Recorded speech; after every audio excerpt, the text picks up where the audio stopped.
Good afternoon, traders and investors. Welcome to this Tuesday, May 7th edition of the closing print. Joel Elconin here to guide you through the last 28 minutes of the trading session.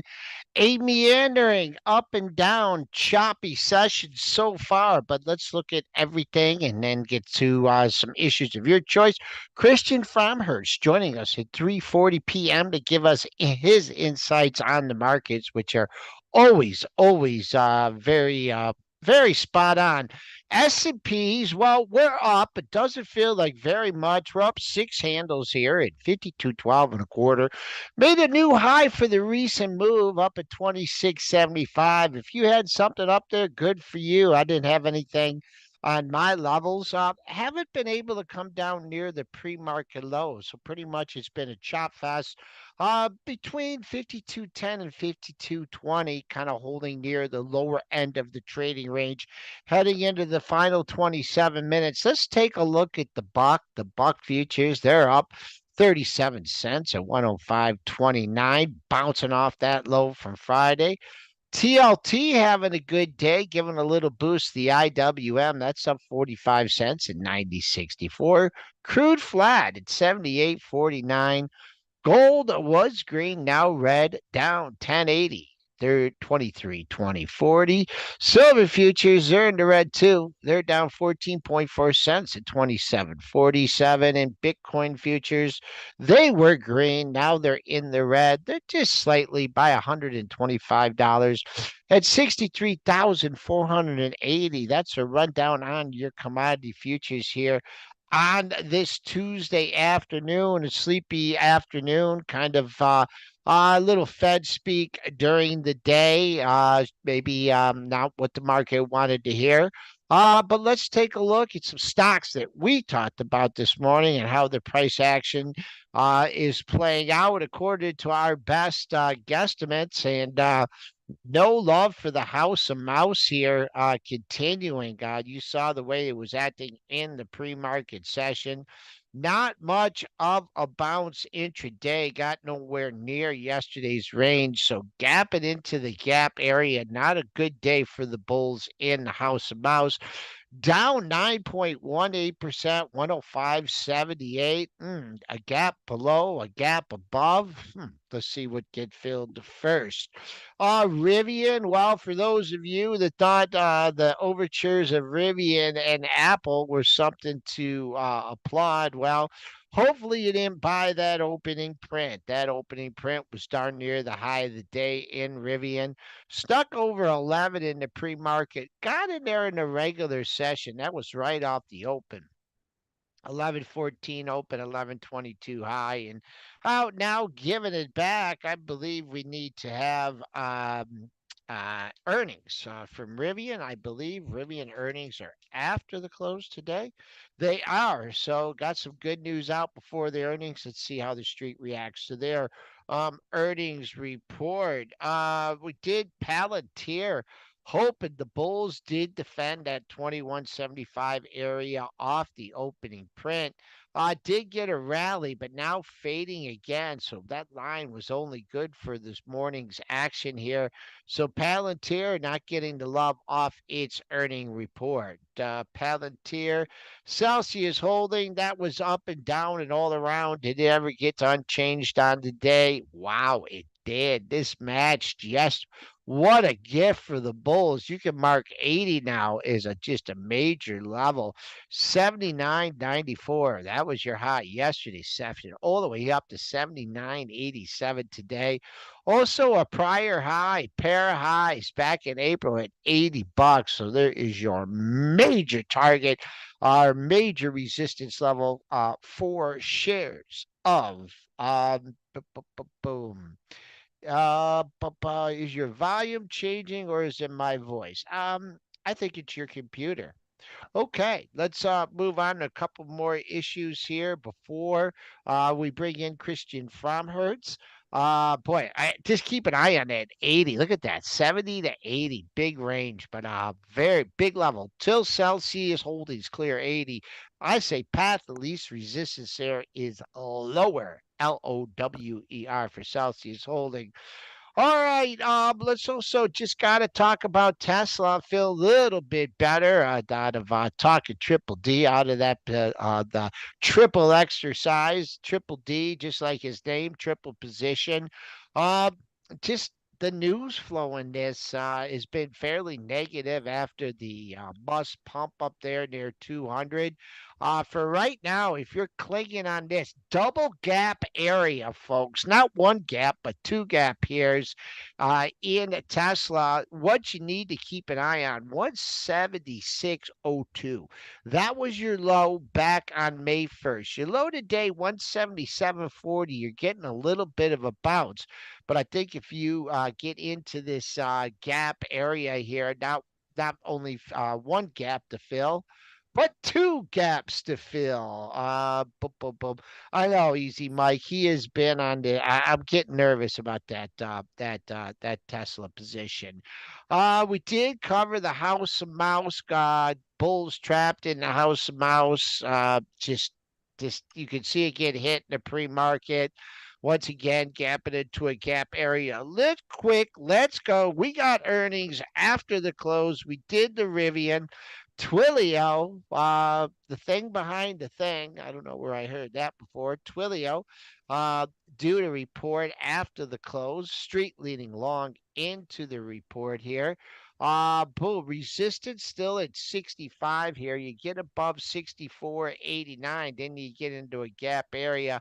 Maybe be out there at 68.85. That would fill the gap on the upside. Coming back on the downside, this has been a lazy rally, but you do have multiple lows at the just under 60 bucks, 59.87, 59.71. That's your first area of potential support here. In Twilio, also after the close, you have Lyft, LYFT. Let's just hope they put out the right report. No missed decimal points or anything like that. Bulls trying to wiggle out of the stock ahead of the report the previous 2 days at the 1770 area. That's only a buck away. A buck away. So look at that as resistance on the downside here since climbing over 20 bucks. You got a pair of lows at the 1550 area. So pretty tight here for shares of Lyft going into their report. Rivian, we talked about. Also, tomorrow we have Shop Till You Drop. Let's just see if anything sticks out to me, and then we'll go ahead and bring in Christian Fromhertz here in just 1 minute. Shop pair of highs at the 77.80 level. We get through there, maybe get a little bit of continuation move in shop. Uber, that's due to report. I think these stocks are due to report tomorrow morning. Uber, boy, big retreat to the 65, just over 65. I think the moment of truth here will come Uber after making that all-time high at 82.14. You had a let's call it 82 to 66. That's 1076.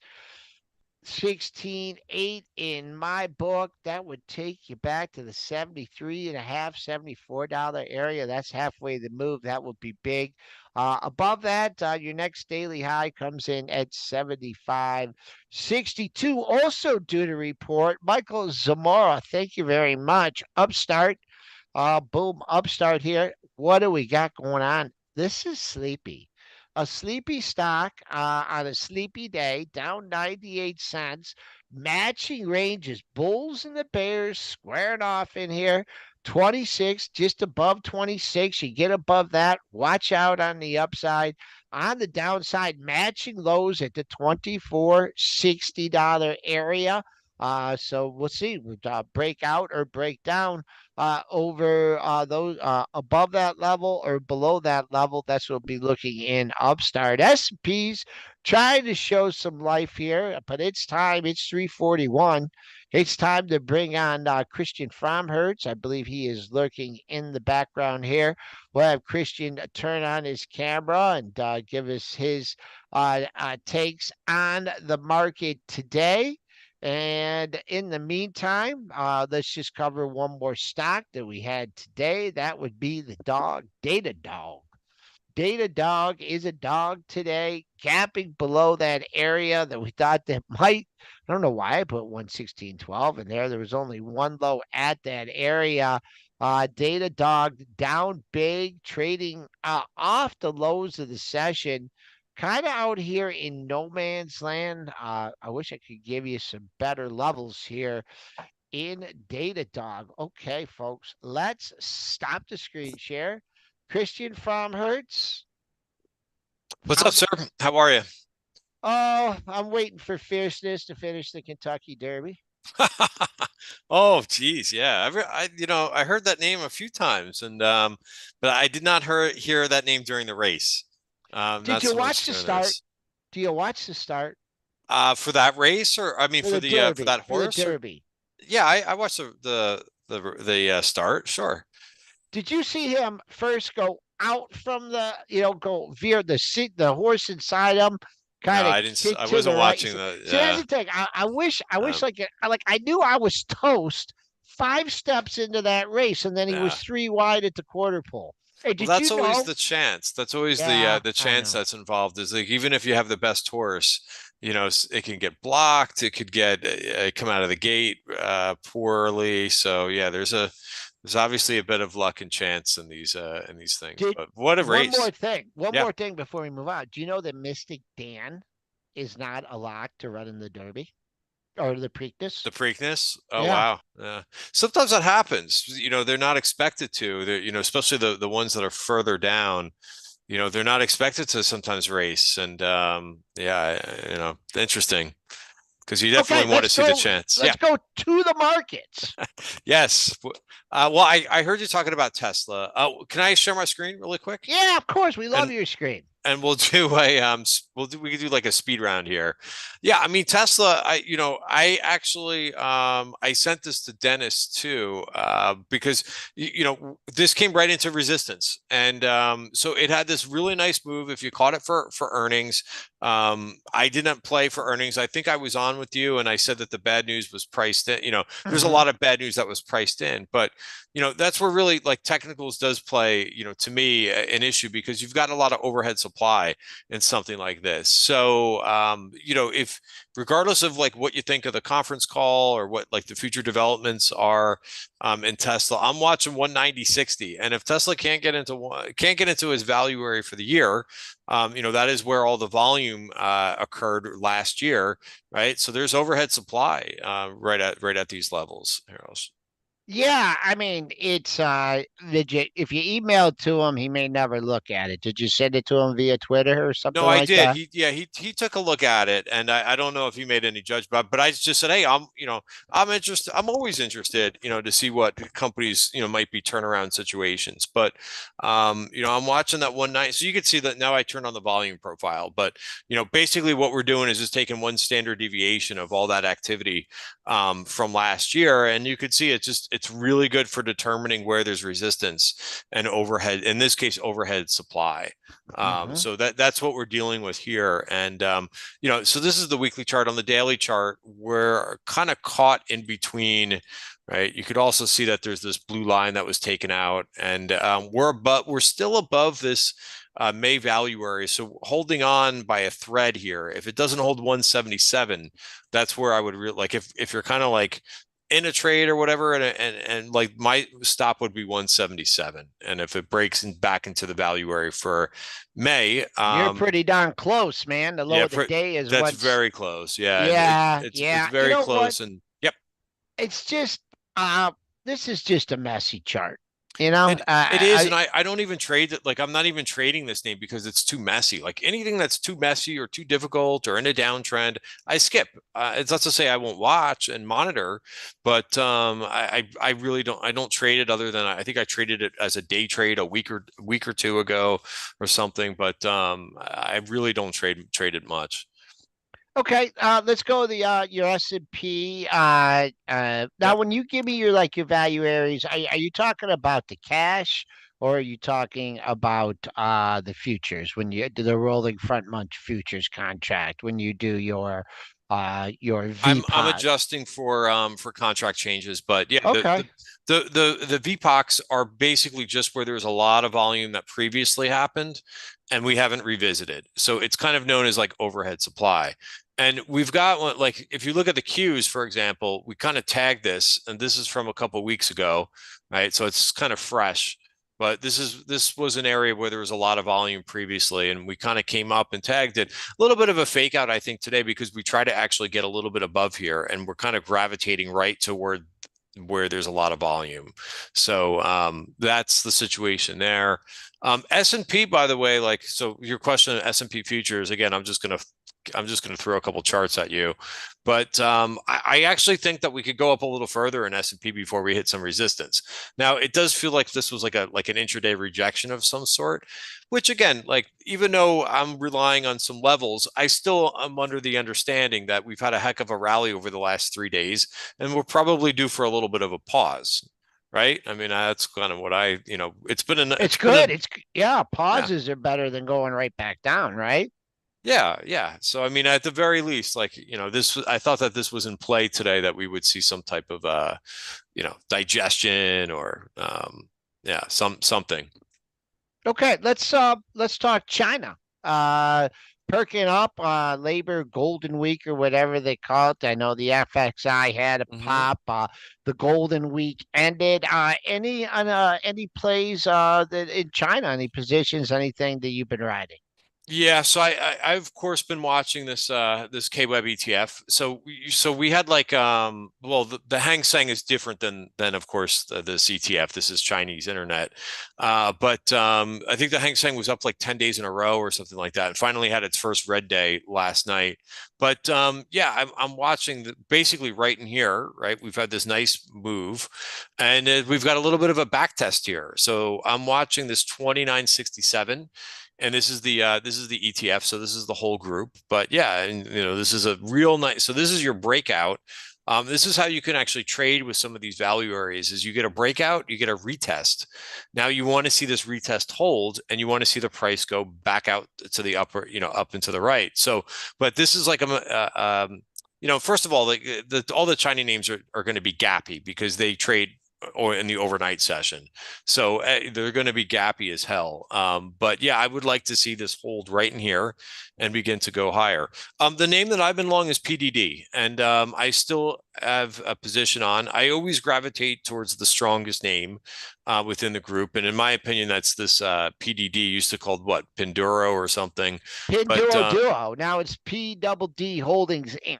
yeah, so I don't know if they made that easier for me to pronounce or so but but yeah, I've been long this thing. I've been riding this thing up. I actually added a little bit into here, took some profits into here, and for now I'm holding a position, and we'll see if it can do something really great. I'm gonna have to worry about earnings, I guess, in a couple weeks, but yeah, I mean, I think this is a nice breakout, and I always see folks try to go to like the hardest name, right? The most difficult name, because the whole Chinese internet group has been in a downtrend.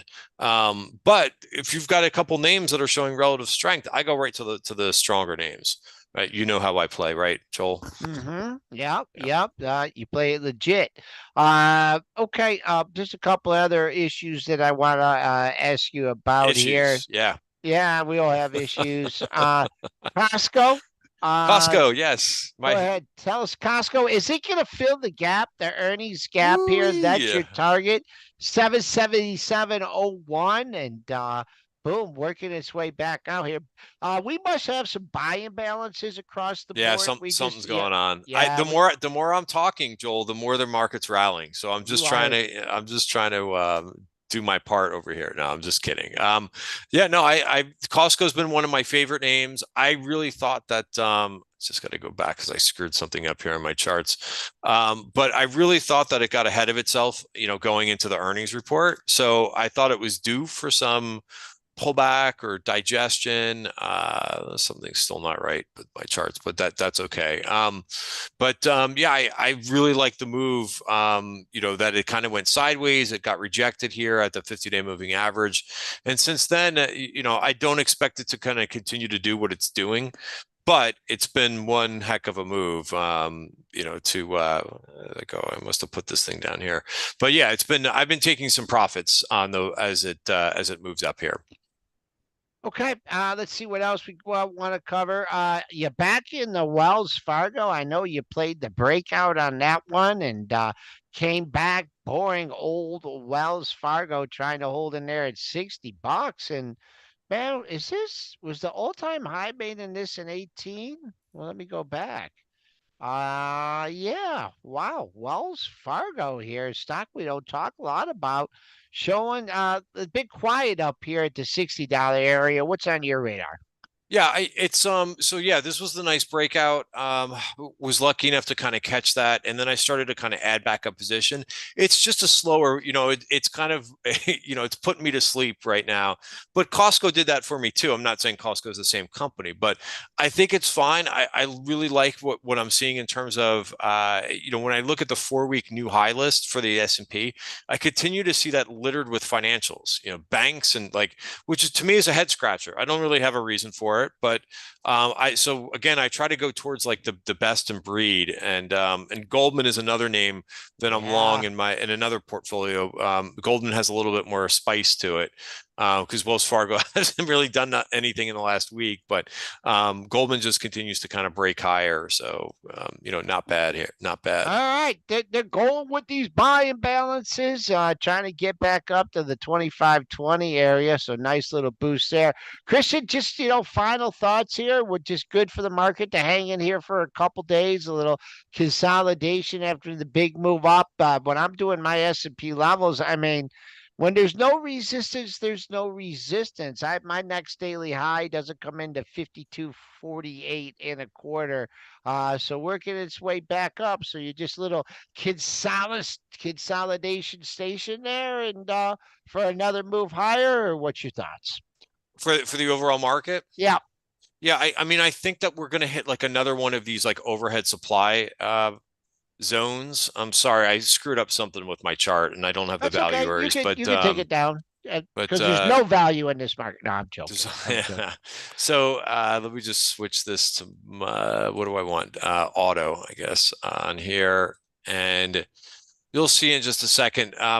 So another 0.5% up is where I think that we'll see another pause, right? And then I think that that's perfectly fine. My view is that let some of like the some of the bullish sentiment that has kind of returned. This market has been very quick with all of a sudden it gets a little bit the sentiment, it gets a little bit negative, then it gets a little positive. So I think that we come up here, we take this level out, and then I think kind of more in like the pause. I don't think we're going to get a major step back, but I think we'll see some type of a pause. Maybe a Pause. little, yeah, yep. Pauses are good. Okay, we got the pop off those buying balances. He's Christian Fromhertz. He's another like that was a pop to sell. I put sold, sold, sold when you guys kept on showing me those buying balances. If you bought, go ahead, Christian. I'll let you go Okay, here. sounds We're good. Take going care, into the Joel. close. It looks like we're gonna have a wild close here, folks. We're chopping around.